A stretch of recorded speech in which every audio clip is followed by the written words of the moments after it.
140 शब्द प्रति minute start. कभी किसान को सूखे की मार पड़ती है तो अब कुदरत ने बेमौसम बारिश और ओलावृष्टि के कारण किसानों के सामने संकट खड़ा कर दिया है। कितना नुकसान हुआ है अभी इसका अंदाज नहीं लगाया जा सका है। यह नुकसान उस समय हुआ जब माना जा रहा था कि इस साल फसल बहुत अच्छी होगी। पिछले कुछ समय से कृषि विकास दर ठीक ठाक ढंग से बढ़ रही थी। इस साल इस पर मौसम की मार पड़ सकती है। ऐसा मालूम हो रहा है कि औद्योगिक विकास दर के मोर्चे पर आसार अच्छे नज़र नहीं आ रहे, लेकिन ऐसा पहली बार नहीं हुआ है।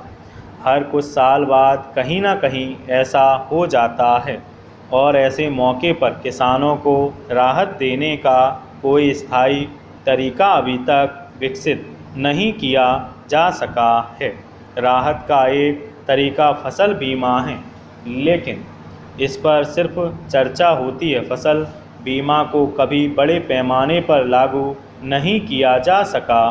फसल बीमा के अभाव में किसानों को आपदा का मूल्य चुकाना पड़ता है, जिसकी वजह से कई किसान एक ही झटके में गरीबी की रेखा से नीचे पहुंच जाते हैं। भारतीय कृषि क्षेत्र की यह अकेली बड़ी समस्या नहीं है। भारत में सबसे तेज़ गति से बढ़ती हुई कृषि आबादी बता रही है कि देश की कई समस्या काफ़ी गंभीर होती जा रही हैं। अमेरिका की प्रसिद्ध और विश्व स्तर पर ध्यान केंद्रित करने वाले पर्यावरण अनुसंधान संगठन ने एक रिपोर्ट में यह बताया है कि वर्ष 1981 से वर्ष 2011 के बीच भारत और चीन की कृषि पर निर्भर आबादी में भारी बढ़ोतरी हुई है। जहां तक भारत की कृषि आबादी में 50% की भारी वृद्धि हुई है, वहीं चीन की कृषि आबादी में 33% का इजाफा हुआ है। इस रिपोर्ट के मुताबिक दुनिया भर में कृषि आबादी सबसे ज़्यादा भारत में ही बढ़ी है। अमेरिका की कृषि आबादी इस अवधि के दौरान 37% घट गई।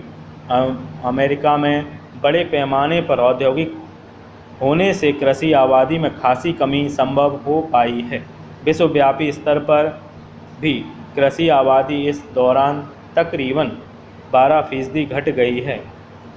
कृषि पर निर्भर आबादी बढ़ने से इस क्षेत्र में आय बढ़ने की बजाय घट रही है, जिससे किसानों की कृषि कार्यों में रुचि घट रही है।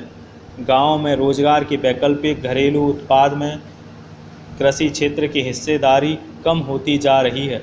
राष्ट्रीय नमूना सर्वेक्षण संगठन का कहना है कि 40% किसान खेती को बेहद जोखिम भरा और दुखदायी पेशा मानते हुए इसको छोड़ना चाहते हैं। समस्या यह भी है कि बदलती दुनिया में हम अपनी कृषि को ना तो आधुनिक आधारभूत संरचना दे सके हैं और ना ही कृषि उत्पादों को आधुनिक बाजार व्यवस्था से जोड़ सके हैं। चीन जैसे देशों में यह काम काफ़ी तेज़ गति से हुआ है। देश की नौकरशाही कृषि के लिए जो योजनाएं बनाती हैं, उसमें से ज़्यादातर योजनाओं का किसानों के लिए कोई मतलब नहीं होता है। वे तो मौसम और उसकी मार पर निर्भर है। संस्कृत यह भाषा है जिसे सभी भारतीय भाषाओं की जननी होने का गौरव मिला है, जिसे ज्ञान का भंडार कहा जाता है। जिस भाषा में हमारे धार्मिक ग्रंथों की रचना हुई है, आज दयनीय स्थिति से गुजर रही है। दुर्भाग्य यह है कि उस संस्कृत भाषा को अनावश्यक मानकर विदेशी भाषाओं को अधिक महत्व दिया जाने लगा है। हिंदी पूरे देश की भाषा है, अंग्रेजी अंतर्राष्ट्रीय भाषा है, इसलिए यह महत्वपूर्ण है। क्षेत्रीय भाषाएं महत्वपूर्ण भाषा है क्योंकि ये क्षेत्र विशेष की मातृभाषा है, किंतु संस्कृत जिसे देववाणी होने का गौरव प्राप्त है, ना तो राष्ट्रीय भाषा है, ना अंतर्राष्ट्रीय और ना किसी प्रदेश की मातृभाषा है। सिर्फ इसके कारण संस्कृत का त्याग कर देना चाहिए।